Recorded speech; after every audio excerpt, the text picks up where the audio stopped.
Hey guys, I'm back with another weekly development log. As you may be able to tell, I have implemented lighting this week. Now, this has been a major pain in the ass. When I started, I thought it was going to be an easy cakewalk, honestly. I did my first pass of lighting probably Saturday and Sunday. It took me like an hour to implement. And so I did kind of a Phong shading model, if you guys are familiar with that, but kind of did it in 2D, didn't do normals or specular. I just had a diffuse with a light location. And it looked just like this, except the problem was, once I went over probably 10 lights in the scene, because the way it was set up, it would run so poorly.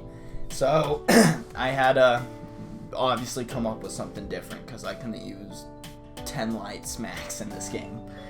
So I did some research and saw deferred shading.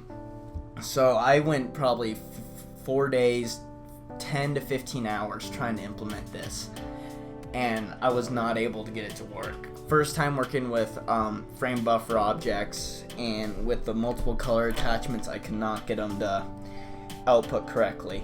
I think it may have to do because I did not do normals, so I was only doing a color and a diffuse, and that may have thrown stuff off. But finally, yesterday, Thursday after work, which was like 3 p.m., I came across this light map, and so did some reading on that, and it was similar to the deferred shading as it was a frame buffer object, but how it worked opposed to doing rendering like positions, colors, all this different stuff. You would render the lights, which each of these lights is just a texture, and then I color it separate. It's like a circle fading out kind of deal. It's super basic.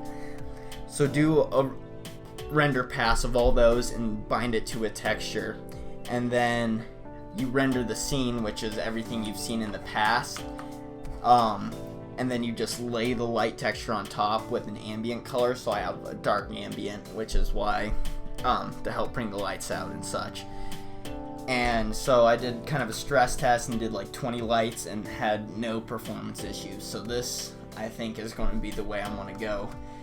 And this way I can do different shapes of lights. This one's just a basic circle, but I can do kind of like a triangle if I wanted a street lamp, that kind of deal. So I think this is going to work out.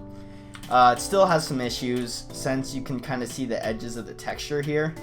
I'm not sure if that's just because how the texture was made. I had black edges, but I think I just need to do some revising in the code to tidy that up.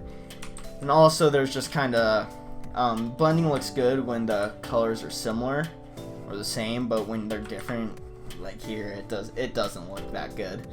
So maybe just working on some blending will tidy that up. But that's what I got this week. It isn't a ton, but I figure a small devlog is better than no devlog. So next week, I'm not sure what I'm going to work on. Honestly, I think I might work towards inventory, since I've been wanting to do that for a few weeks, but I haven't put a lot of thought, as this was a very last minute implementation. But yeah, so as usual guys, if you have any suggestions for the game or want to see something in it, go ahead and leave a comment below. If you like what you see, go ahead and drop a like, and if you want to see more of this in the future, go ahead and hit the subscribe button. Thanks guys.